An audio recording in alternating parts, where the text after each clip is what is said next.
subestación, en la vista en planta de la subestación, habíamos visto en detalle la subestación, donde tenía cómo eran las puertas, qué tipo de detalle, cómo eran las vías del carril, el transformador, la reja de protección. Bueno, habíamos visto todo lo que estaba en el esquema, en el diagrama en bloque de la arquitectura del sistema. Entonces, esta es la parte topográfica de ese esquema.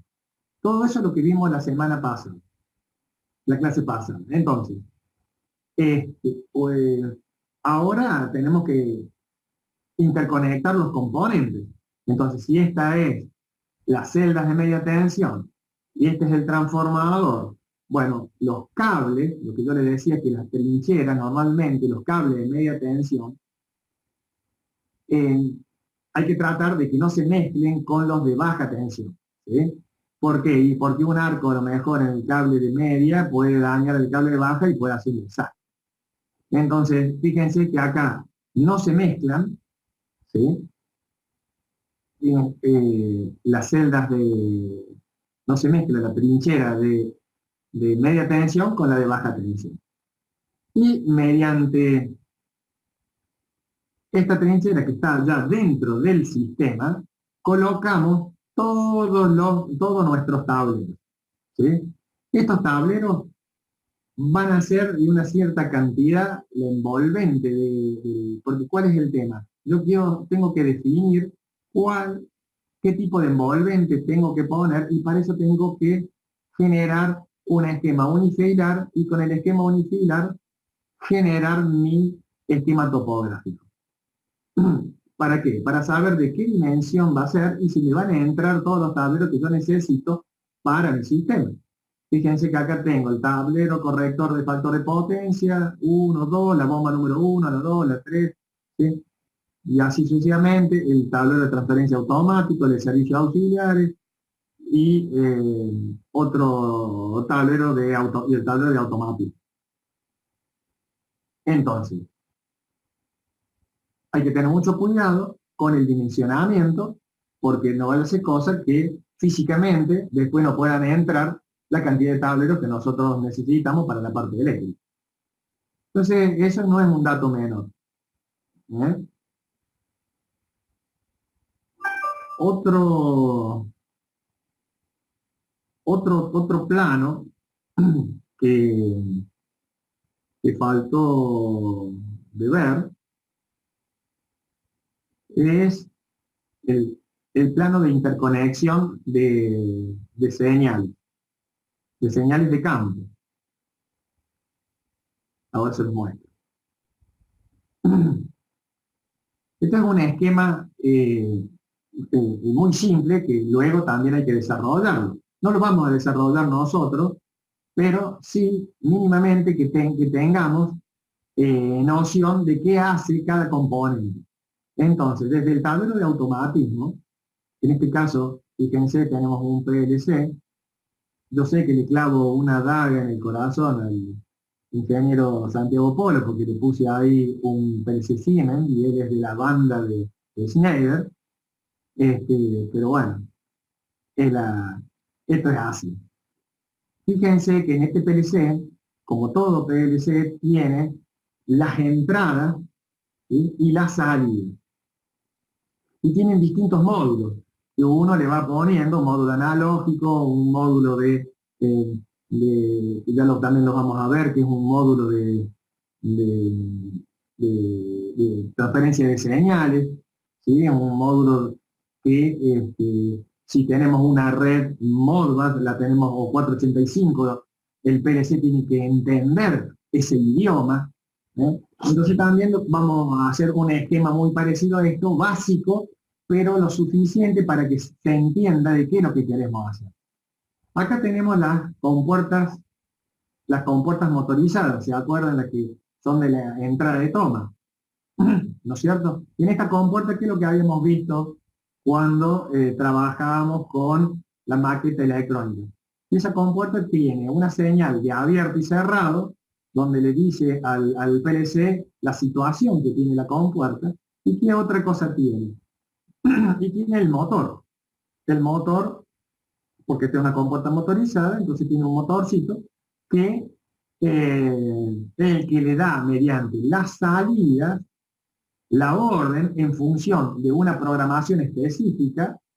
¿Se acuerda que nosotros habíamos dicho que si el nivel, el nivel de el transmisor de nivel me dice que no hay agua, y bueno, ¿para qué la voy a abrir?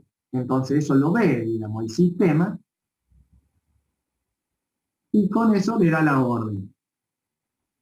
O si está rebalsado, o si tiene algún problema, que se trabó la reja, ¿no?, de entrada, en fin.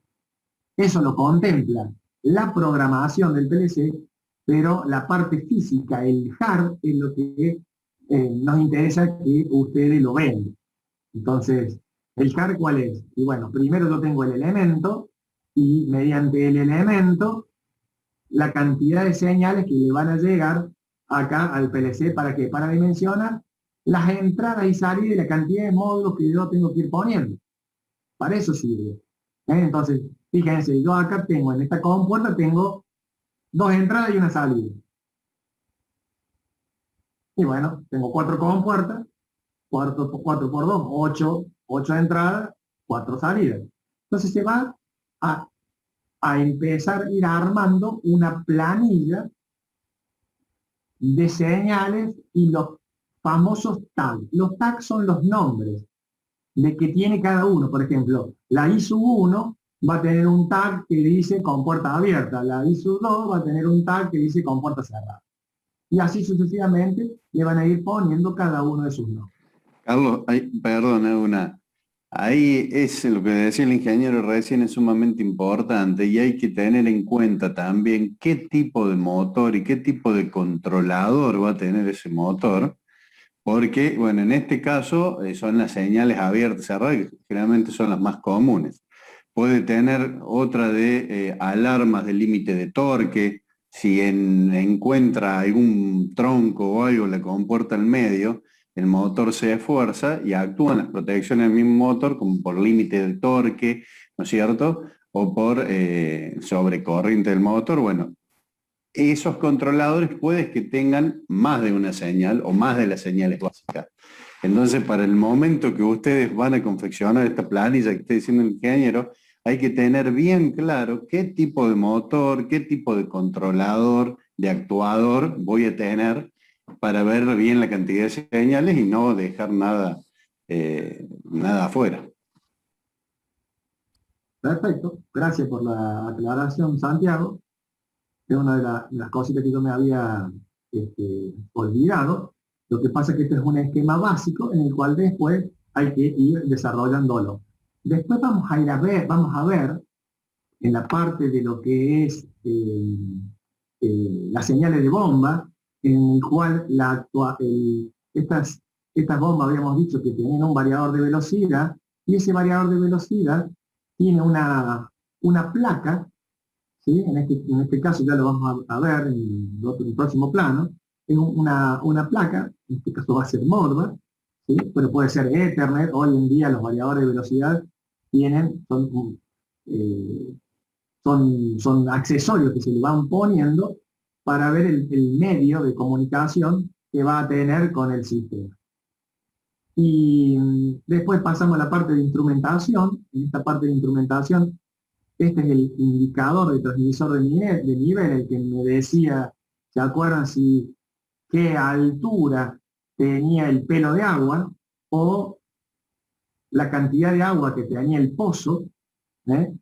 Si estaba dentro de los niveles correctos, me va a entregar una señal analógica de 4 a 20 miliamperes. Habíamos dicho que 4 era un mínimo y 20 era el máximo, y de ahí en más se escala. En esa escala, digamos, puede ser lineal, esa escala puede ser cuadrática, eso lo ve el programador en función de los parámetros físicos que nosotros les demos. Este es el indicador de presión, ¿sí? Y este es el indicador de caudal, que son los 3 instrumentos que vemos y que va a tener este sistema. Entonces, básicamente, esto es la interconexión que vamos a tener con las señales de campo. ¿Eh? En lo posible, todas estas señales de campo van en una bandeja distinta de las señales de potencia, por un tema, ¿no es cierto?, que la corriente genera un campo magnético y ese campo magnético puede generar errores en las mediciones de de las señales que yo tengo en campo. Fíjense que yo acá le pongo par trenzado mallado para la instrumentación.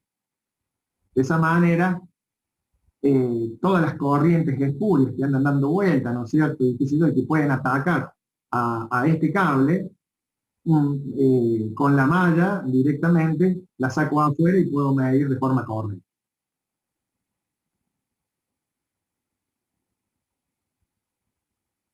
El otro plano, bueno, este es un plano básico de un tablero de mantenimiento, pero bueno, también se lo pusimos para que nunca vio un tablero de mantenimiento sepa cómo es. ¿Sí? Acá tienen el esquema unifilar, donde tienen un interruptor diferencial, dos interruptores abajo térmicos y los tomacorriente. Entonces, fíjense una cosa, esto que es algo que es muy básico, ¿cómo lo llevo yo al tema topográfico? Entonces, en un esquema unifilar vamos a encontrar todas las partes eléctricas. Y en el topográfico nos vamos a encontrar con todas las partes mecánicas. ¿Eh? Entonces, si ustedes ven acá, tenemos, mira vos, acá está el interruptor diferencial de 40 amperes. Ajá. Después tenemos la térmica esta, ¿sí? Y otra térmica bipolar. Si ustedes se fijan acá ahora, acá está la térmica, dice 4 por tanto, no sabemos de cuánto, eso lo van a tener que poner ustedes. Si viene acá y dice de 40 y de 32, esto ustedes después verán de cuánto es lo que le ponen. Es muy simple, si ustedes hacen doble clic acá, lo pueden, le pongo 50, acá hay algo que está mal, porque ¿cómo va a poner 50 y el interruptor diferencial, su máxima corriente es de 40? Se va a destruir el interruptor diferencial. Entonces, hay que tener en cuenta justamente en el unifilar, cuando pongan ustedes estos valores, ¿sí? ¿Y de quién va a depender esos valores? Y del toma corriente. Toma corriente normalmente son de 32 amperes y, ¿no es cierto?, de 16 amperes para lo que es la parte monofásica. Entonces, esto es la protección y esto es el borne de tierra. Porque de acá va a la tierra del sistema y acá va saliendo, ¿a dónde? A estos que son los tomas corrientes. Fíjense, acá están los dos tomas trifásicos y los dos tomas monofásicos. ¿Qué son estos que están acá? Los dos tomas trifásicos, que van a ser 3 polos más neutro más tierra. Fíjense, 3 polos, 1, 2, 3, más neutro y la tierra. Normalmente vienen en el centro, es donde está la tierra. ¿Sí? Así vienen normados este tipo de toma corriente. ¿Y qué más tengo? Y bueno, tengo la pintura, el RAL, la placa de montaje, el gabinete, la marca de gabinete, si la encuentro. Pero esto es un tablero de mantenimiento. Se lo pusimos, ¿por qué? Porque en el sistema está. Usted tiene que poner un tablero de mantenimiento. ¿Y para qué sirve este tablero de mantenimiento? Y justamente si tengo que hacer una reparación de una cañería y una válvula y tengo que soldar, ¿y a dónde me voy a enchufar? ¿Al tablero general de baja? No lo puedo hacer ahí. Pregunta. ¿Saben lo que es el RAL? Yo por lo menos no, ingeniero. No. Bueno, Profe, ¿y esos tableros de mantenimiento se ubican en posiciones estratégicas o cada ciertos metros no, cuadrados se ubica un en tablero de eso? en el caso nuestro, eh, donde puedas, porque es todo cerca. Digamos, donde tenés la sala de bomba, con una prolongación llegas a cualquier lado. Entonces no hay problema. En otros lados, no. Ya cuando tenés una superficie abierta, primero que cambie el grado de IP del tablero. ¿Sí? Y con respecto a lo que decía Santiago, de qué es lo que era el RAL, yo a lo mejor por ahí peco, ¿no es cierto?, que lo saben, pero bueno, no tienen por qué saberlo también. ¿Es el tipo de pintura, ingeniero? Esto es la pintura. Correcto. El En código el código de pintura. Ustedes van a cualquier lado y piden un RAL 7032, ¿no es cierto? Y van a encontrar, ¿no es cierto?, que ese RAL es un bench. ¿Sí? ingeniero, no digamos colores porque cuando hay mujeres tienen una gama de colores distinta a la nuestra. Bien, Para bueno, nosotros es beige, arena, ¿eh? Y bueno, y existe camel, y bueno, empezamos con las discusiones. sí, sí, Es bueno. RAL 732, Sí, sí, 7032. 32. Y después tiene una placa de montaje interna, que es la RAL 2003, que es de un color medio anaranjado. No quiero decir los colores, ya y si te da miedo, Santiago. Pero es un color naranja. Sí, ¿Sí? correcto. Este, ¿Por qué? Y porque, bueno, así son los estándares. ¿Eh? Entonces, antes los colores más viejos los van a encontrar en tableros viejos eran azules. Y ahora ya no son más azules, son RAL 7030, ese color beige. Es una pintura horneada, es todo un tema esto, ¿eh? No quiero avanzar mucho en esos detalles porque después me entra falta tiempo para las otras cosas importantes, pero es una pintura que se le hace un tratamiento. Primero se le saca toda la grasa, Sí, con un antioxidante. Después se lo trata con, con un antióxido, ¿sí? Se le da 2 manos de antióxido, y en lo posible las 2 manos de antióxido son de colores distintos. ¿Y saben por qué de colores distintos? Porque si yo los doy de colores iguales, el fabricante me puede decir, mira que te di las 2 manos. ¿Y cómo sé yo que le diste 2 manos? Tengo que tener un instrumento que mida el espesor de la pintura. Y entonces, le diste 2 manos, bueno, le hago una raya, y si le hago una raya y veo los dos colores es porque tiene las 2 manos puestas. En algunos tableros son así, en otros tableros directamente no, es una sola, y confía, y confía. Y después viene la pintura propiamente dicho, que es una pintura granulada, y después que, digamos, tiene como un borde áspero. La pintura es áspera, justamente ¿para qué? Para que no se le pegue la mugre. Por eso es. Y después se la mete al horno, aproximadamente a unos 120 grados, y la pintura queda como si fuera un enlosado, y queda dura. De esa manera resiste mejor los golpes. Esa es la ventaja que tiene este tipo de tratamiento. ¿Eh? Bueno, no sé si Santiago quería agregar algo. No, después, bueno, hay muy buen detalle, lean bien el pliego, que en el pliego hay muy buen detalle de cómo deben ser las perforaciones, la continuidad de las masas, de los tableros, está muy bien detallado en el pliego y van a poder, bueno, si se les surge alguna duda, después lo vamos salvando, pero deténganse, fíjense que en cada una de las partes está bien especificado con mucho detalle. A ver. Y por último, el último plano que le hemos subido, ahora se los muestro.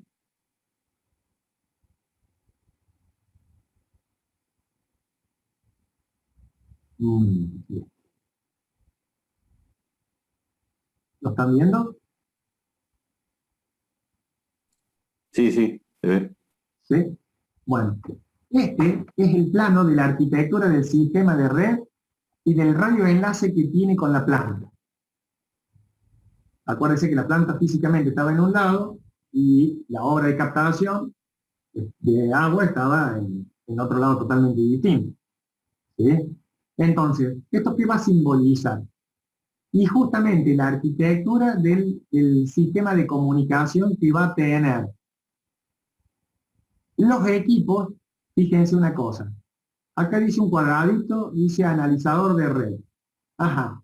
El analizador de red tiene un montón de parámetros. ¿Sí? Tensión, corriente, coseno phi, potencia, activa, reactiva, aparente. Todo eso en el analizador de red tiene una memoria donde guarda ese valor. ¿Sí? Lo guarda de forma instantánea. Todo lo que ustedes están viendo en el display está puesto en una memoria. Entonces, mediante esta configuración, que en este caso, porque puede ser otra la red que utilicen, que es un 485 Modbus, ¿qué significa? Ese es el protocolo de comunicación. Es como si ustedes hablaran inglés y yo hablo castellano. Y no nos vamos a entender nunca. Entonces, el sistema tiene que hablar en castellano de todas las partes. Ah, bueno, vamos a ver todas las partes. ¿Y quién es el que receta el PLC? Pero para que lo recete y lo interprete, se tiene que poner un módulo, en este caso un módulo 485. ¿Sí? ¿Para qué? Para que todas las las palabras y los bits, digamos, lo pueda interpretar. Entonces el PLC le dice, che, yo quiero ver el valor de la corriente. ¿Sí? ¿Y dónde está? Y está en la memory word 1233. Entonces va este cable, busca la memory word 1233 y la encuentra y dice, el valor de la corriente es este número. 170 amperes. Ah, muy bien. ¿Y después qué hace el PLC con ese valor? Lo lleva, digamos, a una pantalla terminal donde yo quiero saber cuál es el valor de la corriente, el valor de la potencia, ¿sí? Lo que yo necesito. Por lo tanto, todo esto son datos. Si esos datos yo los quiero visualizar, lo puedo visualizar mediante una pantalla, una terminal de diálogo. Ya normalmente la mayoría son touchscreen de procesos. Entonces, ustedes dentro de esta pantalla pueden tener distintas hojas y van a decir, bueno, muy bien, a ver, yo quiero saber todo lo del analizador de red y está puesto acá. Inclusive, si tuvieran la posibilidad de detectar, como en este caso también se puede ver la corriente que circula por la bomba número 1, a través de una placa, se le pone al variador, hay variadores que ya la tienen incorporada, por ejemplo la de Schneider ya lo trae nativo. ¿Está bien, Santiago? ¿Eh? Ya la trae nativa. Correcto, correcto. Porque es Modbus por excelencia, son los que los inventaron en realidad, los franceses. Entonces, mediante este RJ45, que es este terminal que ustedes ven acá, y que ingresa y que tiene esta forma, por eso se le pone de esta manera, gráficamente, va por este cable, entra, digamos, al hub. El hub, ¿qué es lo que es? Es un lugar donde recepciona a todos los periféricos y los saca a una sola interconexión al PLC, al módulo 485 y el módulo 485 al PLC. Esto que vemos acá es una resistencia de compensación de línea que lo necesita la parte electrónica. No sé por qué, pero lo necesita la parte electrónica. Por lo tanto, que debe ir, porque sin esto no funciona. Son cosas de la electrónica. Y después, ¿qué más tenemos? Ah, mira vos, y tenemos un switch Ethernet. ¿Y para qué es el switch Ethernet? Y bueno, yo del PLC puedo sacar cierta información en la cual este switch me la va a entregar a la pantalla. Carlos, Dame un segundito por ahí para que tengan. Después yo creo que puedo mostrarles alguna foto donde se pueden ubicar bien en un tablero de esto. ¿Cuál es la idea? ¿Por qué estamos comunicados por cables de comunicación? Porque fíjense la cantidad de equipos que hay y con lo que estábamos charlando recién de las compuertas. Imagínense que en la compuerta tenemos los cables de potencia y tenemos todo lo que es cables de señal, ¿sí? ¿Qué van a ser? Estados, posiciones de abierto, cerrado, protecciones, indicaciones de falla y demás.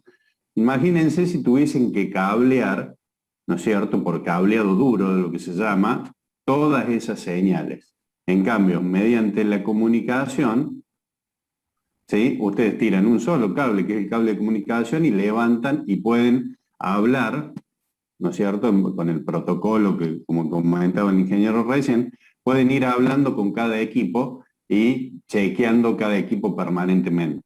Eso es las ventajas que dan hoy las placas de comunicación y los equipos, que podemos controlarlo mediante comunicación. ¿Sí? Bueno, perfecto. Entonces, del switch Ethernet, que vendría a ser muy parecido, digamos, a lo que hace el hub, yo puedo sacar esta señal de red Ethernet y enviarlo mediante este radio modem a la antena y de la antena comunicarme con este radio enlace a la planta. Entonces, si vemos acá en el grafiquito, nosotros tenemos por un lado todo esto, que es la planta, y esta es la planta que se va a comunicar con la estación de bombeo y se la va a visualizar en el sistema SCADA. ¿Qué quiere decir esto? Que todas estas señales se van a replicar en la estación, en la planta. ¿Por qué? Porque habíamos dicho que en la estación de bombeo no hay gente.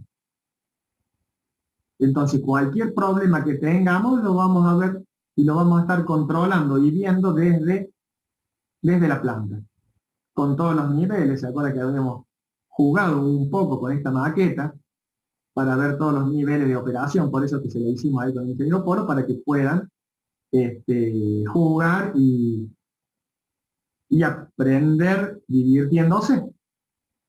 ¿La pudieron bajar?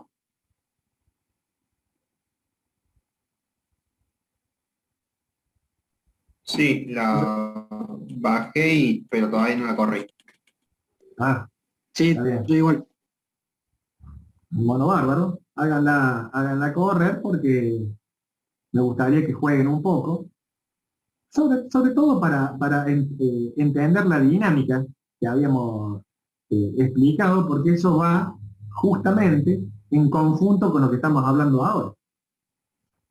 Entonces, haciendo un resumen de esto, hemos visto la etapa de media tensión, hemos visto la etapa de baja tensión, hemos visto la etapa de automatismo y hemos visto la etapa de comunicación. Entonces, fíjense cómo, de una cosa tan fácil como la veíamos al principio, cómo se empieza a complicar todo.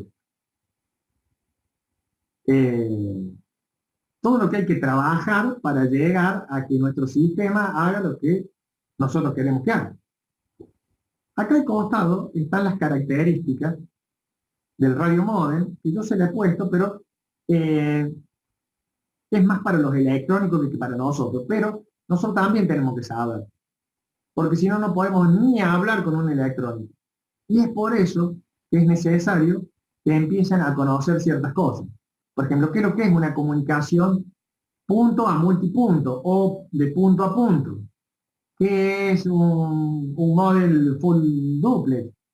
¿Cuáles son las bandas de frecuencia en la cual se establece el enlace? ¿Sí? ¿Qué normativas utilizan? ¿Cuáles son los protocolos de comunicación? ¿Qué grado de IP tiene el armario? Bueno, en fin, acá está qué alcance tiene. En este caso tiene 25 kilómetros. Porque la planta está antes, pero ¿qué pasa? Sí, tiene 25 kilómetros, y acá hay que tener mucho cuidado, porque cuando usted el día de mañana, si le llega a tocar por esas casualidades, hacer unos cálculos, y van a tener que utilizar las curvas de niveles de Fresnel, ¿sí? Y las pérdidas de espacio libre, y la tasa de ruido, y bueno, pero esto es más para los electrónicos. Los electrónicos están más familiarizados, pero nosotros tenemos que saber qué significa, qué son los niveles de Fresnel, qué es una línea de vista. Una línea de vista, por ejemplo, en un plano topográfico, si yo tengo esta antena, y yo la estoy viendo, es decir, que no hay ningún árbol que ande en el medio, que le pegue a la señal y que vaya bajando su tasa de transmisión. Entonces, la curva de Fresnel es una curva en la cual que hace una parábola, y en esa parábola no puede tocar el piso, no puede, ¿sí? Bueno, tiene sus cosas. Mínimamente, esto que está acá es lo que un ingeniero electricista debería saber, no calcular, pero saber para poder hablar con el electrónico. Mínimamente, porque si no, no estamos hablando de cosas distintas. Bueno, con este plano terminaríamos la arquitectura de red del sistema y radio de enlace. ¿Qué tendrían que hacer ustedes? Porque hasta ahora tienen un montón de elementos y no están haciendo nada. Entonces tienen que generar un esquema unifilar, la memoria de cálculo de los cables, tanto de media tensión como de baja tensión, y tienen que montar la subestación dentro del plano que se le ha enviado, generar los canales de las trincheras como hemos visto, dimensionar el transformador y dimensionar el grupo electrógeno.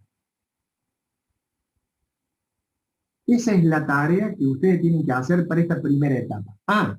Y por supuesto, los cálculos de iluminación de la estación de bombeo, y después les vamos a pasar ahí con el ingeniero Polo para que ustedes hagan un cálculo de iluminación exterior, llámese con torre o llámese con columnas, ¿eh? El predio, porque hasta ahora lo que hemos pasado es la estación de bombeo, pero el predio no está limitado. Entonces le vamos a pasar justamente el cerramiento del predio para que ustedes vayan empezando a cargarlo a esto de forma eléctrica. Hasta ahora todo lo que le hemos dado son lineamientos y los planos suficientes como para que ustedes puedan arrancar. ¿Sí? ¿Estamos? Dentro de lo que es a ver si encuentro. Pero no le voy a dar nada. No se lo voy a mostrar. Le voy a mostrar un poquito un unifilar, que sería bueno como para que ustedes tengan una idea, pero lo tienen que hacer ustedes. ¿Te parece, Santiago? ¿Se lo muestro o no se lo muestro?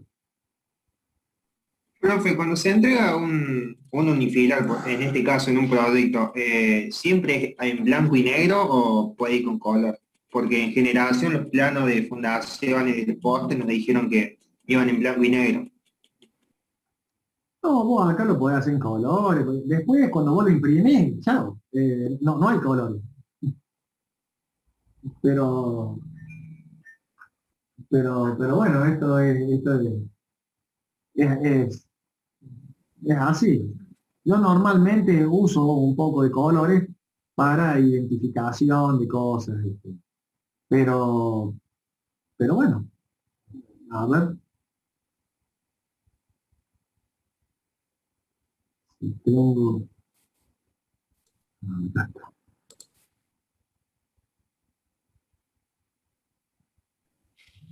Capaz que en generación no tenía mucho sentido, pero en este tipo de cosas sí, porque tenés el grupo electrógeno y más cosas, entonces creo que entra en juego Ahí lo ese están, tipo de colores. ahí lo están viendo. Sí, ahí se ve, Carlos. Bueno, entonces fíjense, acá tenemos la medición en medio, ¿sí? Como la habíamos visto el otro día. Bueno, acá está la línea de media, qué sé yo, baja por el fusible, ¿sí? La, acá está el equipo de medición y este es el cable justamente que baja de potencia y va a parar ¿a dónde? Y va a parar a la celda de media tensión. Acá tenemos una celda que es, digamos, una celda de entrada y otra celda que es la celda de salida de protección fusible. Después tenés el transformador, ¿sí? Y la malla de puesta a tierra, tenés el grupo electrógeno, ¿sí? Que también tiene que estar aterrado, por eso digamos esta barra, tiene que estar aterrado. Esta barra, ¿se acuerdan? Es la misma barra que da la vuelta en la subestación transformadora. ¿Eh? Después va a parar a un interruptor, el transformador, y lo mismo pasa con el grupo electrógeno. Estos interruptores son motorizados, si ustedes se fijan, acá en la simbología, dice M, va el motor, y dice BA o SD, estos son contactos auxiliares del interruptor. ¿Sí? Esta es bobina de apertura, los OFF son contactos auxiliares normales que son cerrados y abiertos, y el SD es un contacto en el cual el interruptor entra en falla, queda en triplet, cuando la palanca queda en el medio, que también me dé una señal al PLC para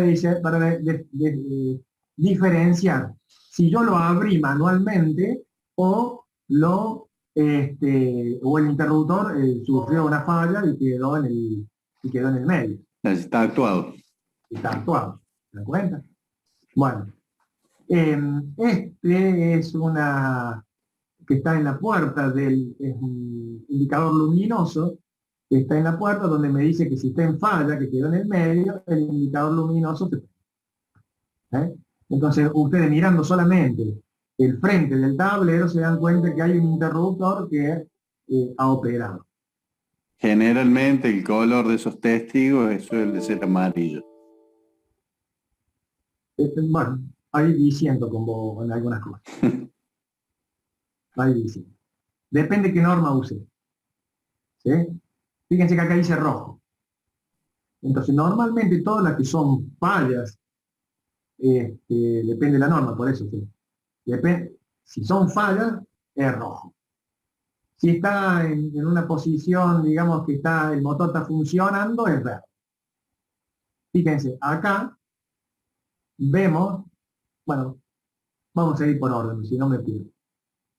Acá está, digamos, el PLC, donde todas esas señales van a parar, digamos, ahí el PLC, de una forma simbólica. ¿Qué más tenemos? Ah, miren, acá tenemos un analizador de red y tenemos un transformador de corriente para que funcione y pueda medir con una medición semidirecta. ¿Eh? Y después llega a barra, y en esa barra, ¿qué tenemos? Ah, mire, acá tenemos ni más ni menos que el variador de velocidad del electrobomba número 1. Acá están los 90 kilos, ¿sí? Lo habíamos puesto. Y esto no es menor. Número de circuitos, la potencia, el tipo de protección, el calibre, el destino, la selección de cable. Todo esto ustedes lo van a tener que ir llenando. Potencia instalada total, el último, ¿no es cierto? ¿De cuánto estamos hablando? En función de qué cosa. Y de la planilla de carga que le hemos entregado. Y el comando, ¿cómo sería? Bueno, es la protección, el contactor, digamos, para que cuando cierre este contactor recién le da la orden al variador de velocidad que se ponga en marcha.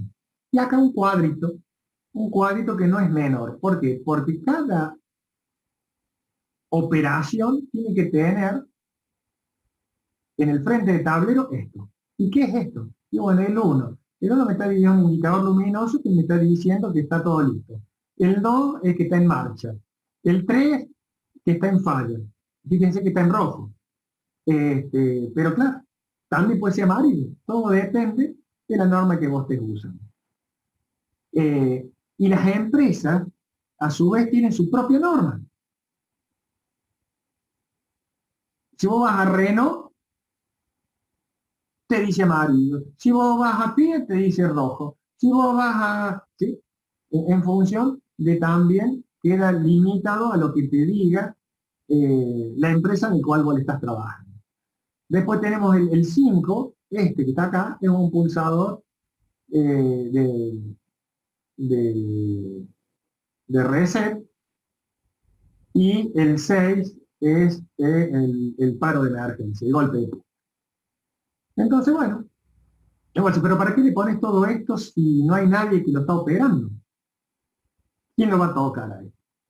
Pero en el caso de que haya alguien y justo estén haciendo los mantenimientos y estén probando, bueno, es necesario, digamos, justamente estos elementos para que lo puedan manipular de forma manual. Inclusive, este selector que ustedes tienen acá es el que le va a decir a ustedes si va a estar en manual o en automático. Si está en manual, solamente es operado de forma manual. Y si está en automático, bueno, va a operar con las consignas que le lleguen al PLC. Después tenemos todo lo que es el banco de capacitores, que también lo van a tener que dimensionar, en función de qué. Y en función de la carga reactiva que tenga la bomba. ¿Qué más? Y bueno, después tenemos servicios generales, que es el extractor de aire, el tablero de mantenimiento, la iluminación exterior, bueno, y así sucesivamente para los distintos casos. Entonces, este es el unifilar en el cual ustedes van a tener que confeccionarlo y ponerle toda la documentación encima, y el dimensionamiento de cada uno, a ver qué valor es el del contactor, qué valor son de los capacitores, qué valor tiene el extractor de aire. Por ejemplo, si tengo un guardamotor, ¿no es cierto?, de qué calibre, de cuál es el rango, ¿sí? Y esto no es menor. Los cableados internos, de acuerdo al cable tipo norma, tanto bla, bla, bla, bla, bla, ¿sí? Entonces los circuitos de comando con 1,5, los voltimétricos de 2,5, los amperométricos de 4, los de fuerza hasta 25 amperes de 4 milímetros, hasta 32 de 6 milímetros. Si bien uno los calcula, pero una vez que ya están medianamente cancheros con el tema del cálculo, directamente le pone esta nomenclatura y con estos valores de amperaje funcionan estos calibres de sección.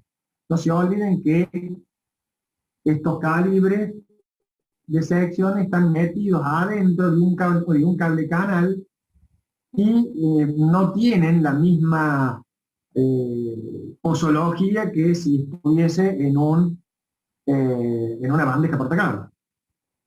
Acá no le entra aire, no tienen refrigeración, tienen muy poca refrigeración, porque están encerrados.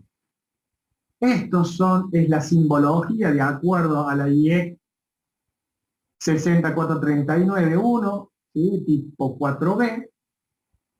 Y esto acá es importante porque en la tabla de la AEA, la 771, me va diciendo los kiloamperes de cada uno de los transformadores. Si mi transformador ahora, ¿no es cierto?, es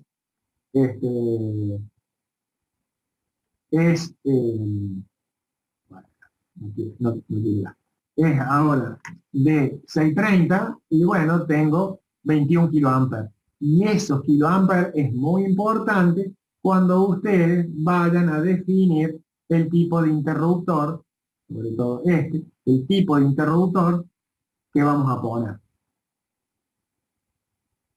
¿Estamos? ¿Se entendió?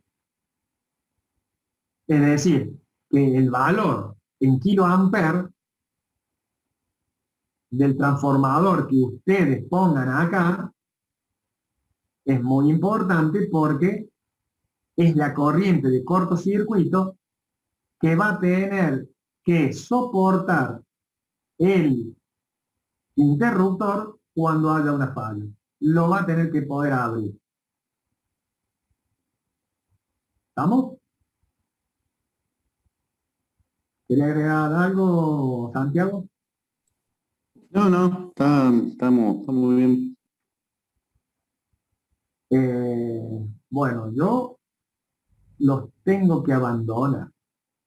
No sé, Santiago, si vos querés seguir un poco más, pero desgraciadamente tengo el parcial de instrumentos.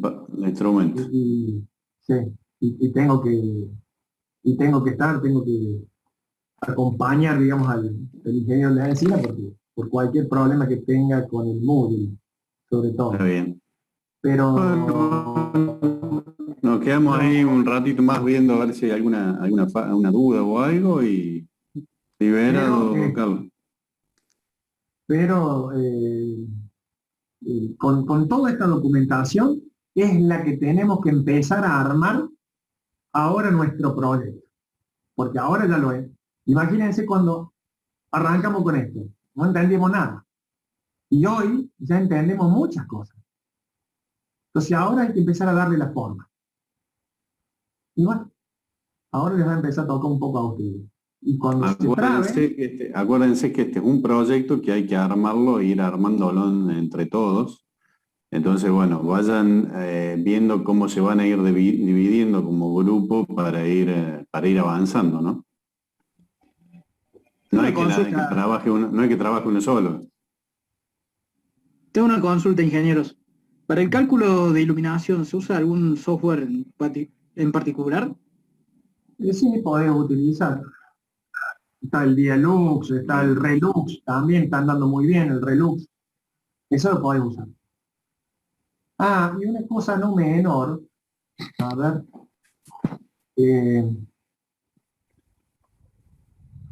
quiere que lo abra.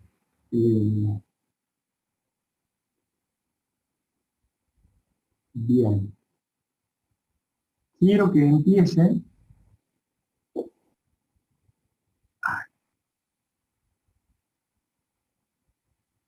Ahí con el ingeniero Polo hemos confeccionado, ¿se acuerdan la planilla del PMA? Entonces, ¿en qué parte del proyecto estoy? Estoy en la definición del proyecto, estoy en la planificación del proyecto, en la realización del proyecto. ¿En qué etapa estoy de todas ellas? Hoy, con lo que saben.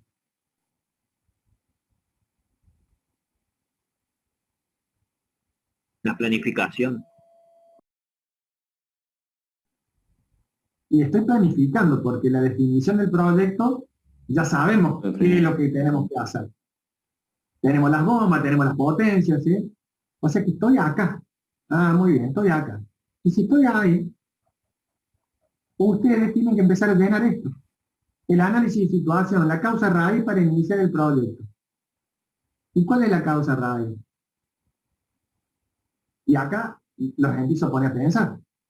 ¿Para qué hago la subestación? ¿Para qué hago la estación de bombeo?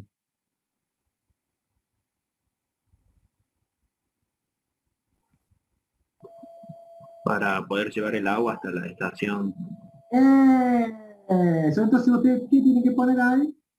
Justamente proveer agua a la estación de bombeo, a la planta potabilizadora para, y agreguen más cosas, a la planta potabilizadora para darle perímetro a las distintas ciudades como tal. Ajá, muy bien. El objetivo del cliente respecto al proyecto. Bueno, y acá acuérdense que tienen las ayudas. ¿Sí? La misión de la tarea, y ustedes van a ir llenando todo esto. Por eso, lo que más puedan. ahí, Carlos, un segundito. Es fundamental, muchachos, que tengan el pliego, es la Biblia de esto. ¿sí? El pliego en la Biblia, donde les va a empezar a definir tanto este tipo de cosas para llenar la planilla, como para ir elaborando el proyecto, ¿sí? En el pliego están las especificaciones técnicas, está la parte de la memoria, está... Entonces, ahí es donde tengo toda la información que yo tengo que ir sacando y para ir trabajando como guía.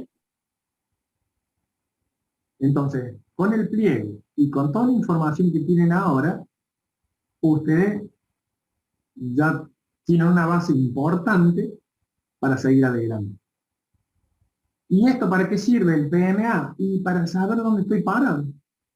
Inclusive, ya para la próxima clase, o para la próxima, a lo mejor para la otra, vamos a empezar a ver el diagrama de tareas por tiempo, la carta GAN o el diagrama GAN, ¿sí? O también llamado project. Necesito que se bajen, digamos, ese programa. ¿Para qué? Para empezar a diagramar todas las tareas, porque dentro del PMA hay una parte que es tiempo. Entonces ustedes van a tener que definir, che, ¿cuánto tiempo nos vale? Porque si no lo definimos, esto nos va a llevar todo el año y al final de cuentas no llegamos a la planta. Entonces no hay tiempos ilimitados en un proyecto, no. Al contrario, hay tiempos limitados. Entonces los tiempos limitados están en función de las tareas. Entonces, ¿cuál va a ser la tarea? Y bueno, a ver, vamos a empezar como debe ser. Y la tarea va a ser vamos a empezar con las memorias de cálculo, con los diagramas en bloque, con el punto de medición, ¿sí? Y ustedes le van a ir dando tiempo y se van a ir corriendo tiempo por tiempo, ya lo vamos a ir viendo, para generar justamente, decir, muy bien, empecé tal fecha y terminé, y tengo que terminar tal fecha. Y lo tenemos que terminar. Y si no lo terminamos, esto no hay prórroga. Entonces, el famoso T menos tanto, es decir, el T es el último, la última fecha, y me quedan T menos tanto y me quedan 15 días, y mira todo lo que me falta para hacer en 15 días. Y a correr. Y ese tiempo lo van a poner ustedes. ¿Y por qué quiero que lo pongan ustedes? Porque solo se van a acabar las cosas.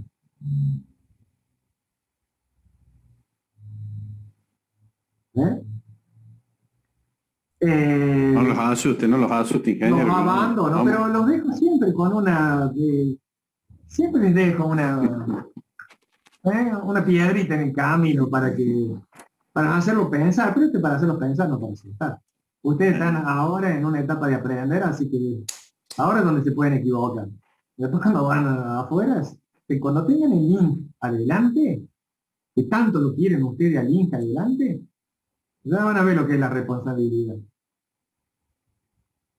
Le estaba contando Santi que hoy hice las maniobras para la energización de la subestación. Y miren que tengo ya subestaciones por el lomo. Y sin embargo, todavía me asusta. El día que no tenga miedo, no hago mal. Porque me mato a alguno. Y empezó a las 7 de la mañana. Y terminamos como a las 11 y pico. Y después que terminamos, el cuerpo se relaja. Y me tuve que venir a acostar. Estaba cansado. Porque es tanta la tensión que vos tenés y pensás 2 millones de cosas. Y que esto, que la tuerquita, que el cosito, y tiene que estar todo tan ordenado porque atrás tenés una banda de camionetas de EPEC y todos te están mirando. Y les voy a decir cuál es la palabra más desgraciada que tiene un ingeniero. Y tiene una letra. ¿Saben cuál es? La Y. Porque todo el mundo va y te pregunta y dice, y espera que todavía no termine. Y si no, preguntarle a Santiago las presiones que tiene de arriba porque tiene que renegar con todas esas centrales viejos, fierros viejos y no las puede hacer andar y aparece esa palabra maldita. ¿Y para cuándo? Y Así es. solamente la van a poder experimentar cuando tengan el INC adelante. Y acuérdense bien lo que les estoy diciendo. Entonces disfruten los muchachos. Y esto tiene que ser hermoso para ustedes. Porque después empiezan las responsabilidades. Y ya no te podés equivocar. Y si te equivocas, tenés que saber cómo solucionar. Por ejemplo, hoy el transformador era un transformador que había que energizar de 800 kV. Y arriba, EDP me puso unos positrones de 40 amperes. ¿Y yo qué hice? Le puse abajo 63 amperes. Pero ya son otro tipo de fusibles, son los HHC. ¿Sí? Son fusibles rápidos. Entonces, pero cualquiera que me escuche algo dice, pero vos sos loco. ¿Y de qué dónde quedó la selectividad de la protección? Entonces yo les digo, y esto ya es cancha, ¿se acuerdan los famosos dipolos que se tienen que orientar en la chapa de un transformador?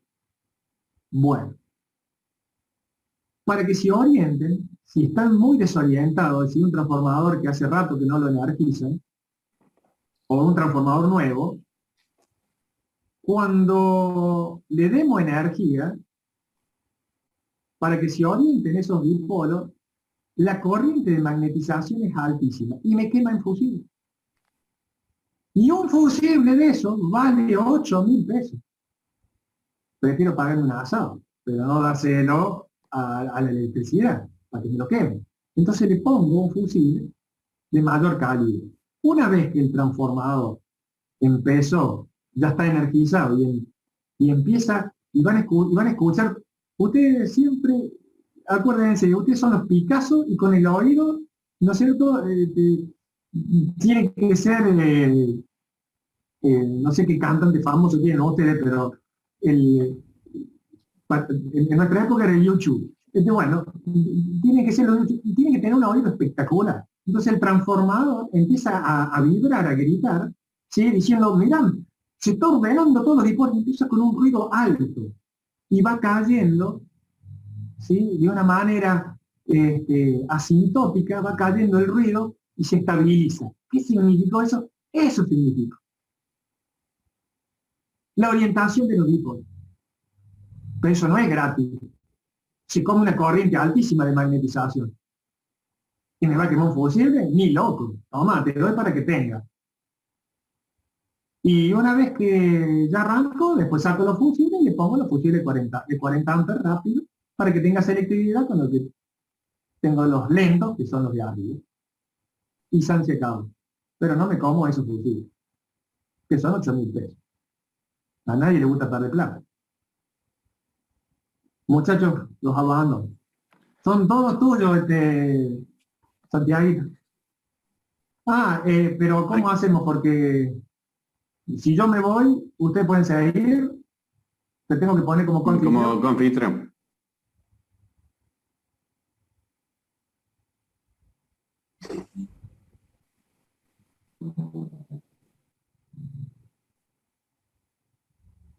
Fíjate, Santiago, ahí. Debe estar, ya debe estar. Ahí estoy. ¿Estás? Perfecto. Ahora sí. ¿Listo? Ok. Hasta luego, muchachos. Buenas Listo, tardes. Carlos, hasta luego.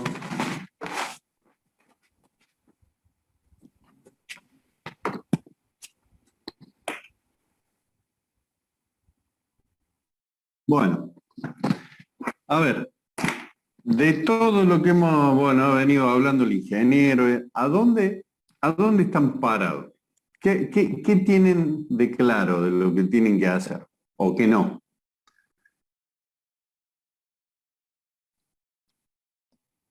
Que tenemos las vacaciones ocupadas.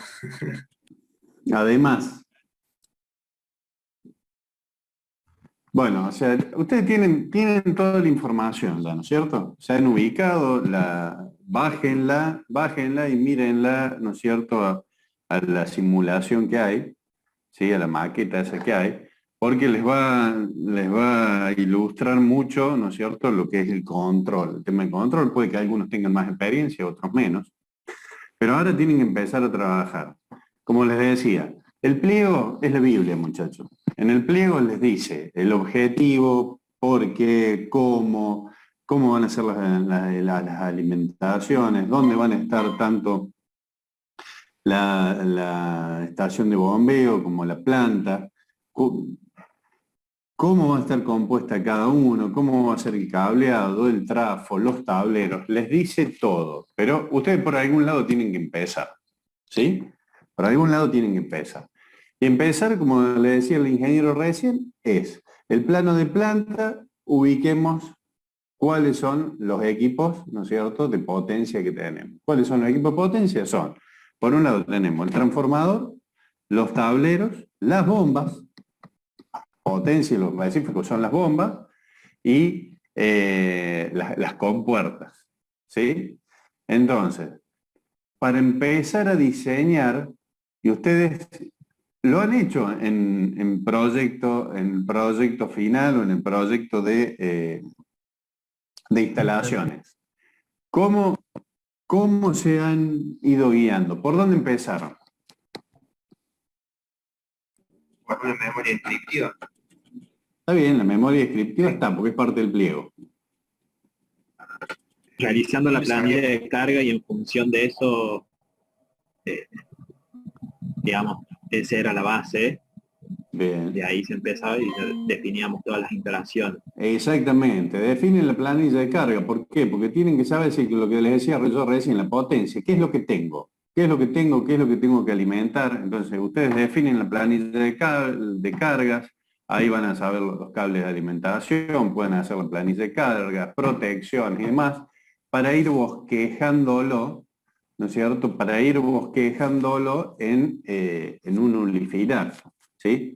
Y cuando van haciendo el unifilar, bueno, ahí le va dando detalles. Tengo que dar más detalles de lo que es la subestación. Y empiezan a desarrollar lo que son los planos de la ingeniería de detalle, ¿sí? Pero ¿por dónde empiezan?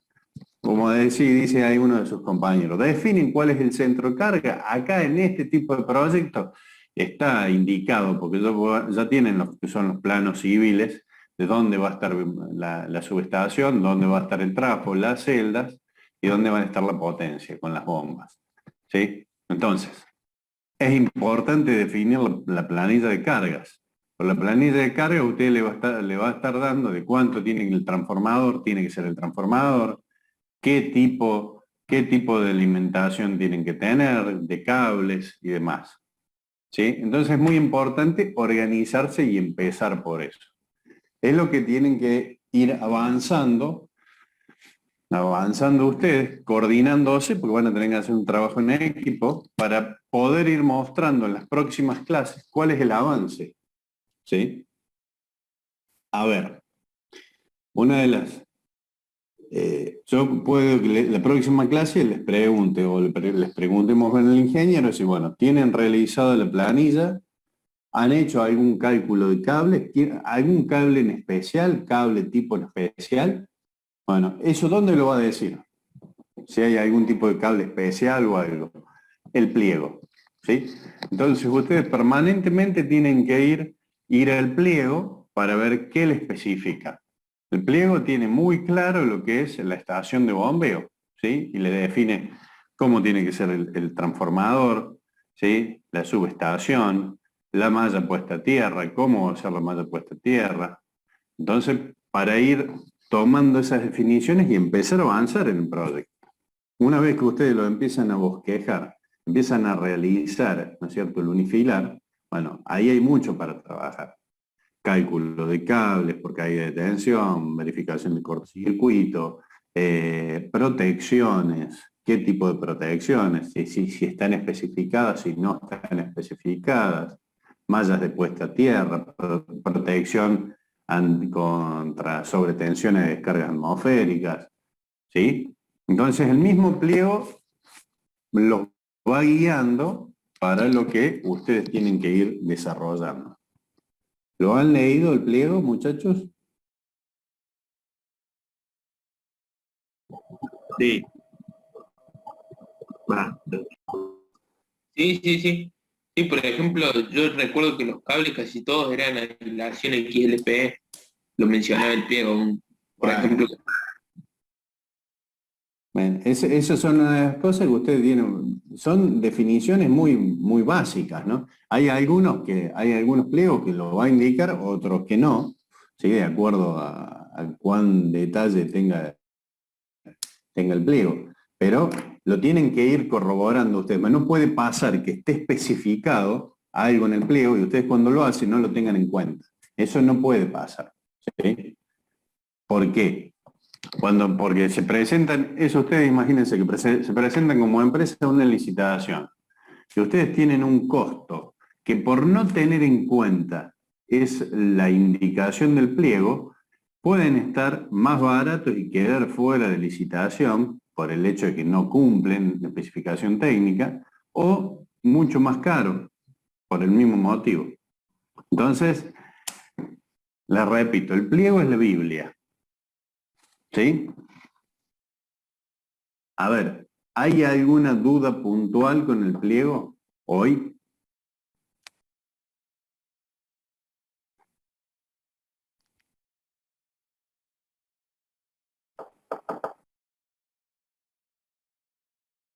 Nada. No lo han leído, muchachos, ¿eh? No han leído, porque, o sea, el pliego aclara muchas cosas, pero genera por ahí muchas dudas también, que si no están duchos en la lectura del pliego, bueno, es uno de los puntos donde tenemos que hacer hincapié. La parte de comunicación, ¿la tienen clara? ¿Por qué? ¿Qué es un hub? ¿Qué es un switch? Los adaptadores de medio.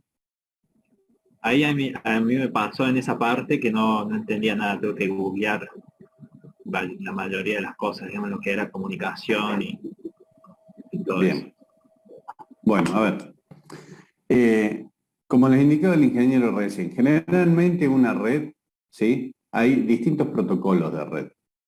Puede ser Modbus TCP, o sea, Modbus, qué sé yo, FIPA-IO, CAN, depende si son máquinas, si son...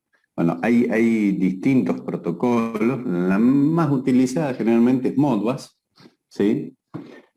Donde yo voy a comunicar una red interna, ¿sí? Todos sabemos lo que es una red interna, ¿no es cierto? Una red interna con distintos dispositivos. Esos dispositivos pueden ser PLCs, en este caso, variadores de velocidad, ¿sí? Pueden ser medidores o analizadores de energía, que también tienen este caso. Bueno, entonces todos esos dispositivos van a estar vinculados a través de esta red. Físicamente, ¿cómo van a estar vinculados? Van a estar vinculados a través de un hub, ¿sí? Básicamente, ¿qué es el hub en estas configuraciones industriales? Obviamente que tienen una robustez los equipos y no son lo mismo que un hub con lo que se utiliza comercial, más que todo por la compatibilidad electromagnética, ¿sí? Entonces, yo voy a unir físicamente con un cable desde el hub, que es un cable para señal, ¿no es cierto? Voy a unir lo que es el hub con el dispositivo, ¿bien? Se concentran en el hub y el hub está conectado con el PLC. ¿Por qué? Porque en el PLC ustedes tienen la lógica. El PLC es el cerebro que va a decir, bueno, a ver, ¿qué medición tenés vos? Actúa vos cuando actúes para, a ver, un ejemplo. Para prender una bomba de agua, ¿qué va a impulsar la bomba? ¿Qué impulsa una bomba? Agua. Ruido. Sí. Agua, ¿sí? Entonces, si yo en la cisterna o en el lugar donde yo tengo el agua, tengo bajo nivel, ¿el PLC me puede dejar arrancar la bomba, sí o no? No me puede dejar arrancar. Y no. Entonces eso requiere que yo tenga además un sensor de nivel, como estaba indicado. ¿Sí? El sensor de nivel, además me va a servir ¿para qué? Como protección de la bomba. Si el nivel baja de este cierto nivel, voy a mandar a parar la bomba. ¿Por qué? Porque la voy a poner en riesgo, si no voy a tener succión. ¿Sí? ¿Me va a servir para qué? También para parar la bomba cuando supere un cierto nivel para que no se rebalse. ¿Bien? Entonces, todo eso, ¿dónde va a estar esa lógica? Esa lógica que hoy es lo que ustedes tienen, parte en la maqueta esa, y va a estar en el PLC. El PLC va a ser el cerebro, ¿no es cierto?, que va a tener toda la lógica para el funcionamiento de esa estación de bombeo. Y por otro lado vamos a tener, disculpen, eso estábamos entonces, veníamos vinculando a través de una red interna. Bien, esto como es un sitio que es parte de un proyecto, no es un sitio aislado, a esta red interna la tengo que vincular, ¿no es cierto?, con el resto del sistema. ¿Cómo lo vinculo? Mediante un otro vínculo que es Ethernet, ¿sí?, que también lo tienen los PLC, por eso había un convertidor de medio. Yo convierto Modbus en Ethernet y lo voy a conectar a través con los otros sitios a través de un enlace de radio. ¿Está claro? Sí. ¿Sí o no? ¿Sí? Entonces, Sí. bueno, esa es, ¿no es cierto?, lo que es comunicación, que tienen que ir teniendo una noción. Obviamente que ustedes en esta instancia no le vamos a pedir que hagan todos los cálculos, como decía el ingeniero recién, si el enlace es visible, si no es visible. Pero bueno, tienen opciones cuando vayan a un proyecto y le hablen, ¿no es cierto?, de la interferencia que pueden tener, la pérdida, si el enlace es visible, si no es visible. ¿Sí? Entonces, que a ustedes al menos tengan una noción de lo que le están hablando. Bien. Bueno, eso es lo que es comunicación. Y lo que son las pantallas en sitio, tan pantallas touchscreen. ¿Por qué? Porque, y hay que tener siempre cuando hagan un proyecto, muchachos, de este tipo, no tienen que dejar de lado lo que es el mantenimiento. ¿Sí? Hay que pensar cómo voy a hacer para mantener esto. Desde el punto de vista del diseño mecánico, diseño eléctrico, o diseño, ¿no es cierto?, de lo que es comunicación. Hay un ejemplo muy burdo. Si yo pongo un artefacto de iluminación en la subestación, es un ejemplo muy sonso, pero si yo pongo un artefacto de iluminación, uno solo, en la subestación, y lo pongo arriba del trafo, y voy a tener que cortar el trafo para cambiar la lámpara, y eso es una burrada, ¿sí? Obviamente que todas las normativas y demás en las subestaciones me indican para que esto no pase. Pero hay que tener en cuenta esto. Otras cosas que por ahí se dan. Los transformadores hay que tener también en cuenta lo que es sistemas de gestiones ambientales. Los transformadores puede que sean secos, en este caso creo que no son secos, son embebidos en aceite. O que tengan la cuba, ¿no es cierto?, con aceite. Bueno, entonces el trafo tiene que tener una contención, esto desde el punto de vista físico, tienen que tener una contención ante derrame. ¿Sí? Una es desde el punto de vista ambiental, para no generar un problema ambiental, y otro desde el punto de vista de seguridad. Generalmente los trafos, cuando empiezan a derramar o tienen alguna falla, ¿sí?, se prende fuego por el aceite, y el aceite fluye y me prende fuego toda la estación. Entonces, por eso deben tener una cierta contención.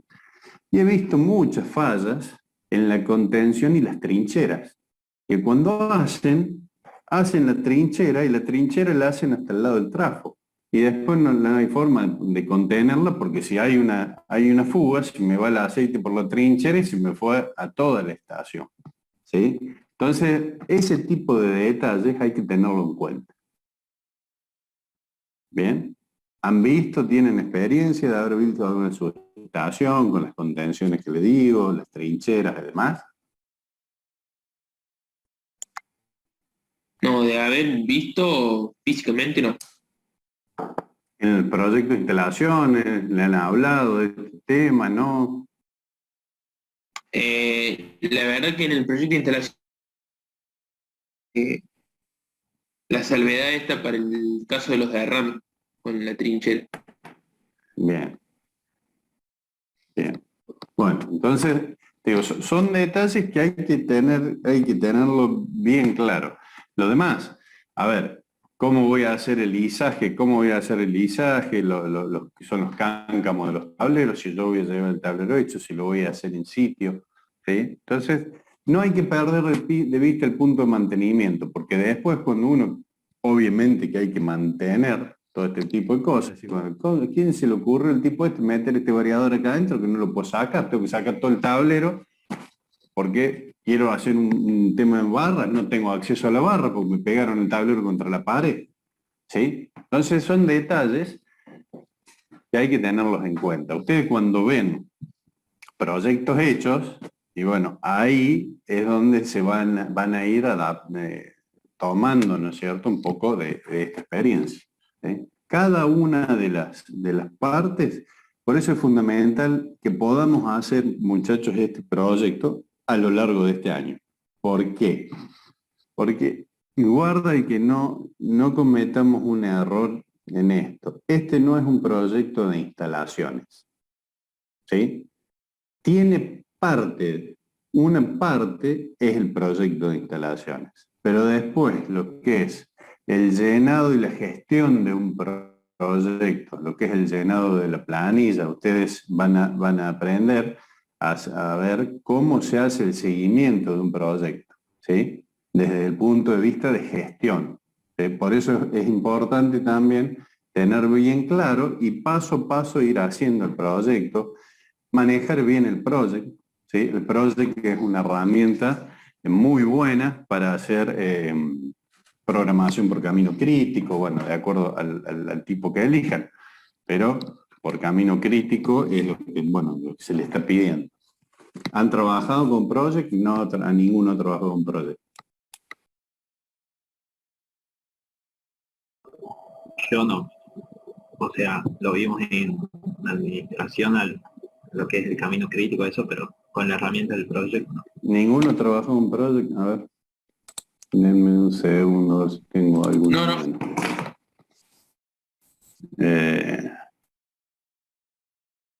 Denme un segundito.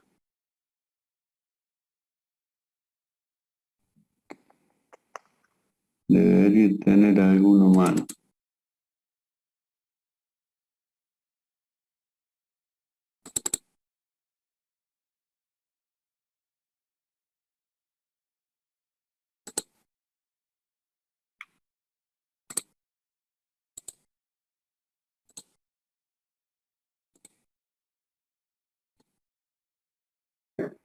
¿Ahí están viendo? Sí, Sí, sí se ve. ¿Se ven? Se ve. Bueno, esto es puntual, en una reparación de unas máquinas que tuvimos que hacer en una central. ¿Sí? Y este está usado con funciones bastante básicas, porque bueno, no requería más y algo muy... ¿Qué hacemos? ¿No es cierto? Definimos cuáles van a ser la tarea. Primero, ¿cierto? ¿Cuáles son las tareas que van formando parte de este proyecto? Se pueden definir hitos, ¿sí? Entonces, lo que se hace es ir definiendo la duración, cómo van a ir siendo intercaladas, cómo van siendo intercaladas las tareas, cuándo comienza, cuándo termina. Yo generalmente siempre le pongo esta columna ¿sí? Esta de acá, que es el porcentaje para poder ir haciendo un seguimiento. ¿Bien? Para poder ir haciendo un seguimiento, decir, bueno, esta está cumplida, no está cumplida, cómo viene la evolución del proyecto real en función de lo planificado. ¿Bien? Y la definición del camino crítico. Generalmente con rojo te va mostrando cuáles son las tareas que me marcan el camino crítico. Entonces, tengo que tener bien definido cuáles son las tareas que me marcan el camino crítico. ¿Para qué? Porque puede haber casos de que yo pueda redefinir las tareas. Si el camino crítico por ahí pasa por los tiempos de provisión de un cierto equipo, bueno, yo puedo ir moviendo o redefiniendo tareas justamente para que este punto de camino crítico pase a ser otro, ¿o no? ¿Sí? O sea, si yo voy a armar, no sé, un tablero y veo que el tiempo de los que me provee los gabinetes pasa por el camino crítico, y en una de esas puedo tomar la decisión de cambiar de gabinetes, de acuerdo, cumplen la especificación, pero con otro proveedor que me pueda proveer esos tableros o tableros similares en otros tiempos. Bien, entonces, acá pueden ver cuál es el real, bien, comienzo real, ¿sí? Con respecto a lo planificado. ¿Cómo es el porcentaje de avance? ¿Cuál es el camino crítico o no? También les permite, que en este caso no se ha hecho, pero le permite ir poniendo el recurso que tienen y qué recurso está afectado, personal además, qué recursos tienen afectado a distintas tareas. Bien, esto es básico. Esto es básico, es muy básico, ¿no es cierto?, para lo que hacía falta en ese momento y nos permite ir manejando. ¿Lo habían visto alguna vez o nadie?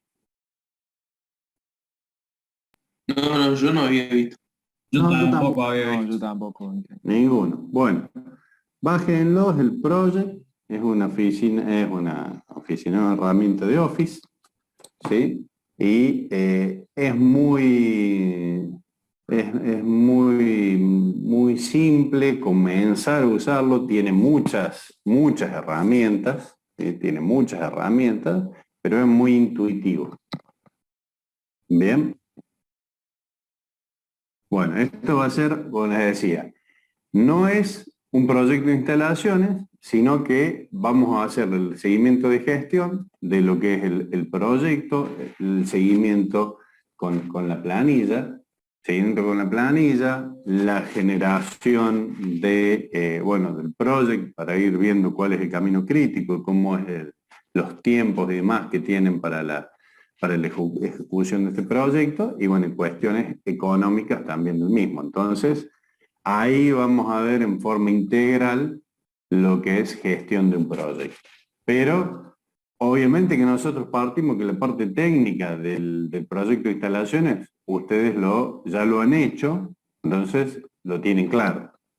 De igual forma, vamos trabajando en esto por si hay alguna duda o aclaración, o a ver desde otro punto de vista. Bien. Bueno, muchachos, vamos a ir, son las 1:30, hemos arrancado a las 5. Para la próxima clase, por favor, tengan bien leído el pliego y empiecen a bosquejar como para empezar a ver avances, porque vamos a empezar a llenar las planillas y tenemos que ver avance en lo que respecta al proyecto en sí. Lo van a ir presentando ustedes, vamos a hacer unas clases más interactivas. ¿Bien? Perfecto. Bien, profe. Perfecto, ingeniero. Ok. ¿Será? Bueno, buen fin de semana para todos. Igualmente, Nos vemos.